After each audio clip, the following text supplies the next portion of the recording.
మన ప్రభువును మన రక్షకుడు అయిన యేసుక్రీస్తు ప్రభువు అతి శ్రేష్టమైన నామమున, అతి ఘనమైన నామమున మీ అందరికీ వందనాలు, దేవునికి స్తోత్రాలు.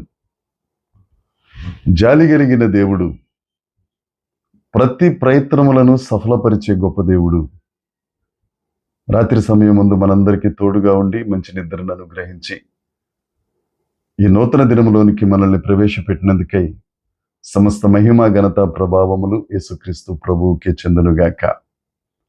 ఆ నిజమైన దేవుడు, ఆ నిజమైన తండ్రి ఈ నూతన దినములో మనకు అనుగ్రహించిన దేవుని యొక్క వాగ్దానము, కృపావార్త, కీర్తనల గ్రంథము 138వ కీర్తన 7వ వచనం. నేను ఆపదలలో చిక్కుబడి ఉన్నను, నీవు నన్ను బ్రతికించితివి.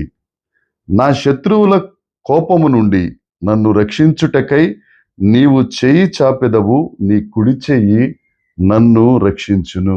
దేవునికి స్తోత్రం కలుగును గాక, దేవునికి మహిమ కలుగును గాక. దేవుని యందు ప్రియమైన దేవుని ప్రజలారా, ఈ 138వ కీర్తన దావీదు గారు వ్రాసిన కీర్తన. ఈ కీర్తనలో దావీదు గారు అంటారు, నేను అనేక ఆపదల్లో నేను చిక్కుబడి ఉన్నాను, నీవు నన్ను బ్రతికిస్తావు. ఎంత నమ్మకం చూడండి. నా చుట్టూ ఆపదలు అనేకం అయినా కానీ నీవు నన్ను బ్రతికిస్తావు. నా శత్రువుల కోపం నుండి నువ్వు నన్ను తప్పించడానికి నువ్వు నా కొరకు చెయ్యి చాపి ఉన్నావు. నీ కుడి హస్తం, నీ కుడి చెయ్యి నన్ను రక్షిస్తుంది. ఎంత మంచి మాట కదా. అదే 138వ కీర్తనలో 2వ వచనం ఉంటుంది, నేను పరిశుద్ధాలయము తట్టు నమస్కారము చేసి ఉన్నాను. నువ్వు ఎప్పుడైతే పరిశుద్ధాలయము తట్టు పరిశుద్ధుడైన దేవునికి నమస్కారం చేస్తున్నావో, అంటే ఆయన ఎదుట లోబడుతున్నావో, ఆయన ఆరాధిస్తున్నావో, నీవే నాకు రాజువయ్యా, నీవు నాకు ప్రభుడవు తండ్రి అని విరిగి నలిగిన హృదయంతో దీన మనసుతో ఆయన ఎదుట సాగిలు పడిపోతున్నావో, ఆయన నీకు ఇస్తున్న వాగ్దానం, అనేక ఆపదలు ఉన్నా కానీ ఆయన నిన్ను బ్రతికించేస్తాడు. దావీదు గారు అనేక ఆపదలు, ఒక ఆపద కాదు, ఒకటి తర్వాత ఒకటి అయిపోయిందనేసరికి ఇంకోటి రెడీగా ఉండేది. పోన్లేరా ఈ ఆపద తీరిపోయిందని ధైర్యంగా ఉండడానికి, విశ్రాంతి తీసుకోవడానికి అవకాశం లేదు ఆయనకి. ఆపదలు ఆయనను పరిగెట్టిస్తుంటే ఆ పరిశుద్ధాలయం తట్టి ఆయన నమస్కారం చేస్తే దేవుడు ఆయనకి ఇచ్చిన గొప్ప వాగ్దానం ఏంటి అని అంటే, ఆపదలన్నిటిలో నుండి ఆయన బ్రతికిచ్చాడు. శత్రువుల కోపం నుండి తప్పించడానికి కుడి చేయని చెప్పాడు. ఉన్నత స్థలాలకి దావీదు గారిని తీసుకెళ్ళాడు.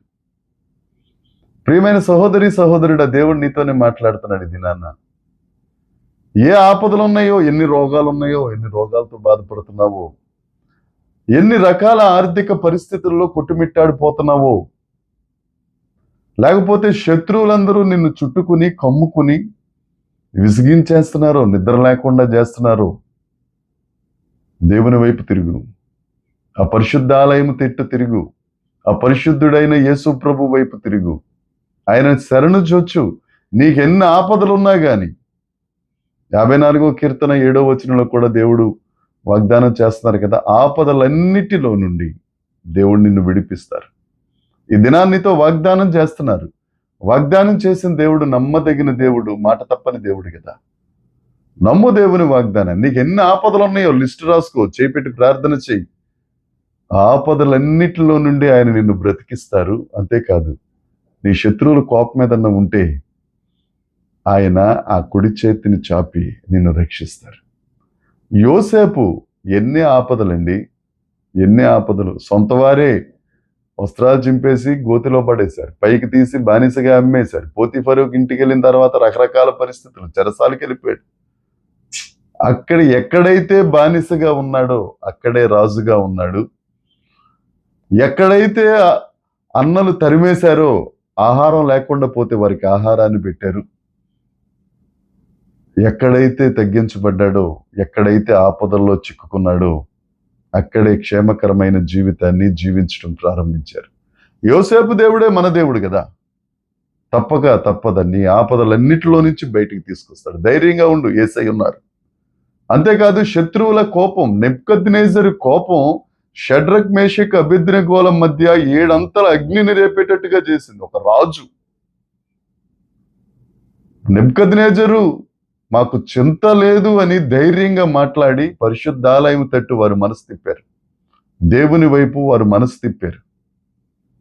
అదే రాజు ఈ షడ్రక్ మేషక్ అబేద్నెగో దేవుడే, గొప్ప దేవుడు, జీవము కలిగిన దేవుడు, యుగ యుగములకు అతనే దేవుడని శత్రువు కోపం అణిచివేసి కుడి చేతిని చాపి రక్షించిన దేవుడు మన మధ్యన ఈ దినాన నీతో మాట్లాడుతున్నారు. ఏ అప్పుల వాళ్ళు నీ మీద విరుచుకుపడిపోతున్నారో దేవుని దగ్గరికి రా, దేవుని వైపు తిరుగు. వారి కోపం నుండి దేవుడు నిన్ను తప్పిస్తాడు, ఆపదలన్నిటిలోంచి బ్రతికిస్తాడు. ఆయన కుడి చెయ్యి నిన్ను రక్షిస్తుంది. ధైర్యంగా ఉండు, గుండె చెదిరిపోకు. ఒకవేళ గుండె చెదిరిపోయిందా ఆయన దగ్గరికి రా, ఆయన బాగు చేసే దేవుడు. ఆయన మీద ఆనుకుందాం. ఆ దేవుడు మనల్ని ఆశీర్వదించును గాక. దేవునికి స్తోత్రం కలుగును గాక. మీకోసం చిన్న ప్రార్థన. పరలోకమందున్న మా తండ్రి పరిశుద్ధుడా, ఎంతమంది అయితే ప్రభువా ఈ వాక్యం వింటూ ఆపదల్లో ఉన్నారని ప్రభువా కన్నీరు పెడుతున్నారో, ఆపదలన్నిటిలో నుండి బ్రతికిస్తానని వాగ్దానం చేశావు. ఎంతమంది అయితే శత్రువు కోపానికి బలైపోతున్నారో, శత్రువు కోపం రగిలిపోతుందో తండ్రి, ఆ కోపం మీద నీళ్లు జల్లి ఆ కోపాన్ని తీసివేసి నీ కుడి చేతిని చాపి వారిని రక్షిస్తున్నందుకై నీకు స్తోత్రం. నిశ్చయముగా ఈ వాగ్దానం, ఈ వాక్యం వింటున్న ప్రతి ఒక్కరి జీవితములలో నెరవేరునుగాక. మీరు మాత్రమే మహిమ పొందుమని యేసుక్రీస్తు నామమున ప్రార్థించి అడిగి వేడుకొనుచున్నాము తండ్రి. ఆమేన్. దేవుని కృప మనందరికీ తోడై ఉండునుగాక. ఆమేన్, ఆమేన్, ఆమేన్.